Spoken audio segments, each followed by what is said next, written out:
নমস্কার বন্ধুরা, আমার ইউটিউব চ্যানেলে আপনাদের সবাইকে স্বাগত। আশা করি আপনারা সবাই ভালো আছেন, সুস্থ আছেন।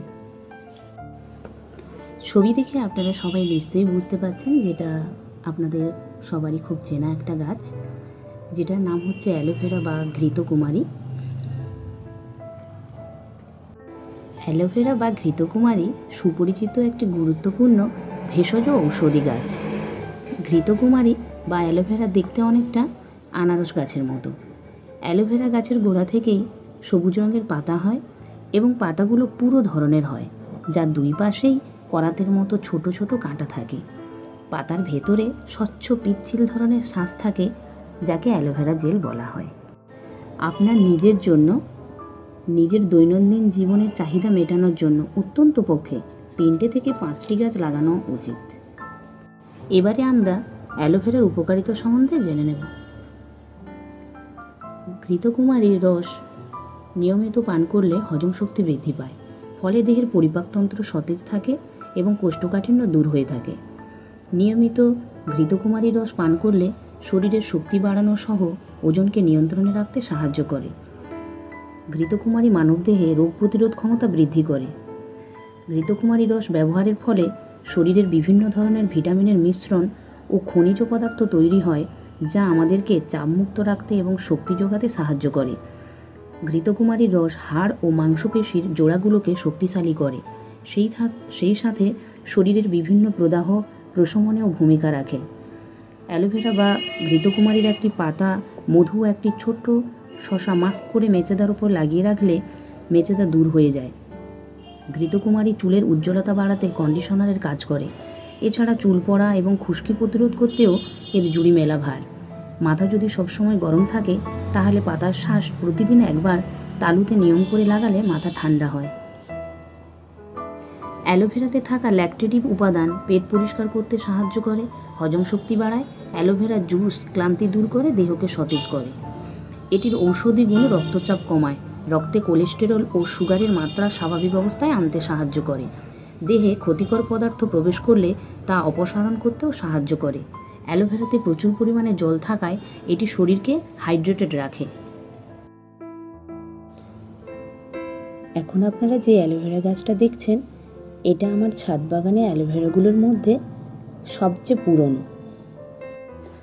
এর থেকে কত ছোট্ট চারা বেরিয়েছে দেখুন। এখানে 2-1টা ছোট টিপস আপনাদের দিয়ে রাখি।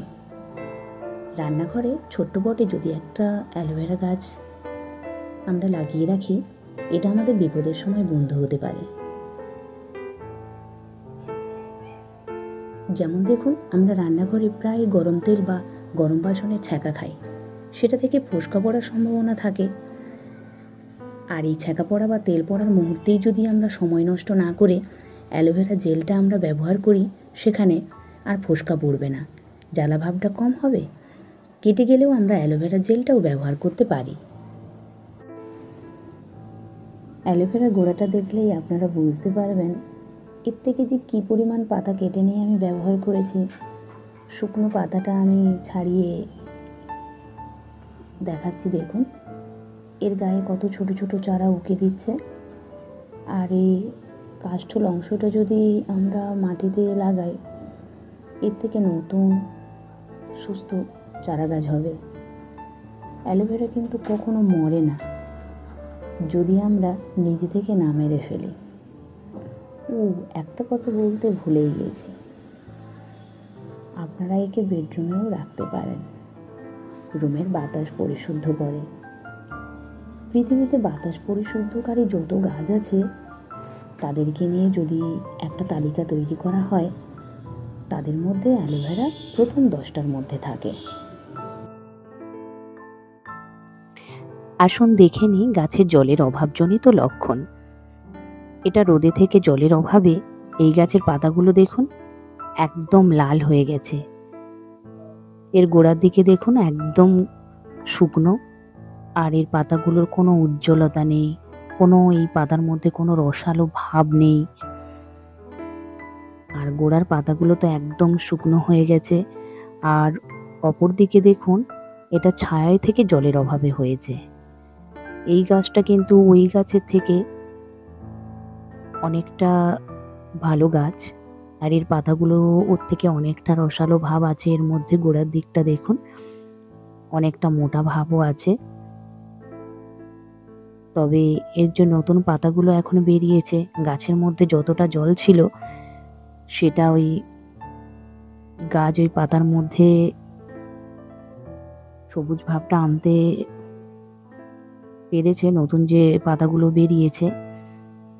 আর অন্যদিকে ওই গাছটা দেখুন, যেটা রোদে থেকে জলের অভাবে ওর যে নতুন পাতাগুলো বেরিয়েছে সেটাও পর্যন্ত দেখুন লাল হয়ে আছে। একটা হাইড্রেট গাছের পাতা আর একটা ডিহাইড্রেট গাছের পাতার মধ্যে পার্থক্য। হাইড্রেট গাছের পাতাটা দেখুন মোটা রসালো, আর ডিহাইড্রেট গাছের পাতাটা দেখুন একদম লাল, এর মধ্যে কোনো রস ভাব নেই, শুকনো। আর এখন আমি এই দুটো গাছের পাতা কেটে নিলাম, কেটে নিয়ে আপনাদের পার্থক্যটা আমি দেখাবো। আপনারা দেখুন, হাইড্রেট গাছের পাতাটা সুন্দর মোটা রসালো, আর ডিহাইড্রেট গাছের পাতাটা সরু আর শুকনো। ডিহাইড্রেট গাছকে আমরা এই রকম সতেজ ও তরতাজা করে তুলতে পারবো পরিমিত জল দেওয়ার মাধ্যমে। যদি অ্যালোভেরার পাতায় কালো ছোপ আসে তাহলে তার প্রতিকার কী? যদি এই কালো ছোপটা ফাঙ্গাসের কারণে হয় তাহলে আমরা কপার অক্সিক্লোরাইড জাতীয় ফাঙ্গিসাইড দিয়ে এটা ট্রিটমেন্ট করব। আর যদি এটা সূর্যের তাপের কারণে হয় তাহলে কেওলিন পাউডার ব্যবহার করব। 2 থেকে 5 গ্রাম প্রতি 1 লিটার জলে দিয়ে স্প্রে করব। যদি কেওলিন পাউডার না থাকে তাহলে আমরা বাড়িতে যে পাউডার ব্যবহার করি সেটা 2 চা চামচ প্রতি লিটার জলের সাথে মিশিয়ে স্প্রে করে দিতে হবে। এই পাউডার মেশানো জল পাতার উপরে একটি সাদা প্রলেপ তৈরি করবে, যা সূর্যের আলোকে প্রতিফলিত করবে আর পাতা থাকবে সুরক্ষিত।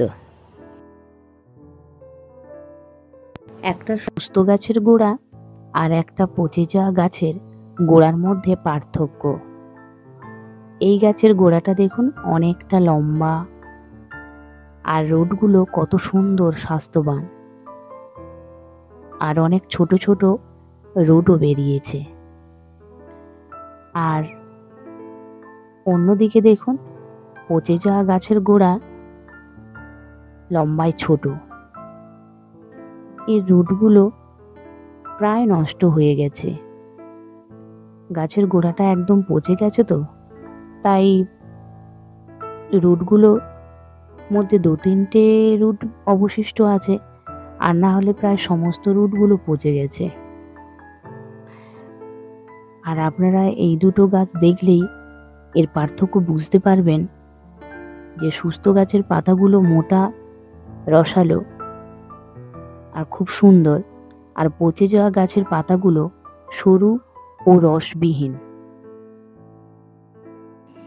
অ্যালোভেরা গাছের পরিচর্যা বিষয়ক যেসব সাধারণ সমস্যাগুলোর আমরা সম্মুখীন হই, সেই সমস্যাগুলো ও তার প্রতিকার নিয়ে একটা সম্পূর্ণ ভিডিও দেওয়ার চেষ্টা করলাম।